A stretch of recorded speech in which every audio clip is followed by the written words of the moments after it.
Last month, I moved into a new apartment in an old building. It had a charming vintage feel with creaky floors and intricate woodwork.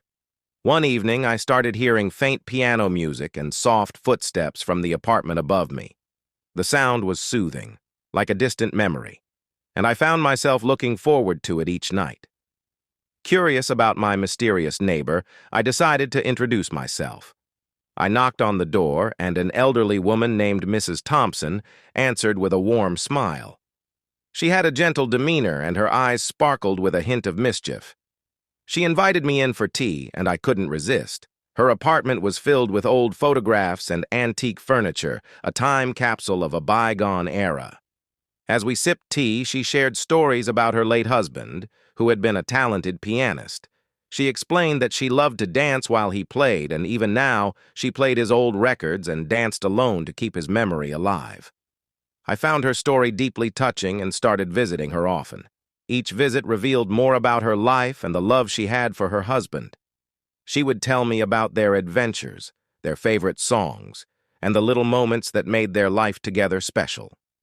Despite the sadness of her loss, there was a beauty in the way she kept his memory alive. One night, I heard the music again, louder and more vibrant than usual. I decided to surprise her with some fresh flowers and a box of her favorite tea. I knocked on her door, but there was no answer. Worried, I asked the building manager if he could let me in to check on her.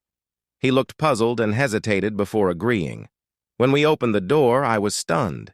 The apartment was completely empty, covered in dust and cobwebs, as if no one had lived there for years. My heart raced as the manager explained that Mrs. Thompson had passed away over a decade ago, and the apartment had been vacant ever since. Feeling disoriented, I returned to my apartment. On my kitchen counter, I noticed an old photo that hadn't been there before. It was a picture of Mrs. Thompson and her husband, both smiling and looking so full of life. I picked it up, and a note fell from behind the frame. It read, "Thank you for the company. Remember to dance." The realization hit me hard.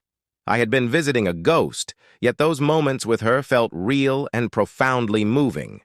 That night, I played one of her husband's favorite records on my phone and danced in my living room, feeling a connection to a love story that transcended time.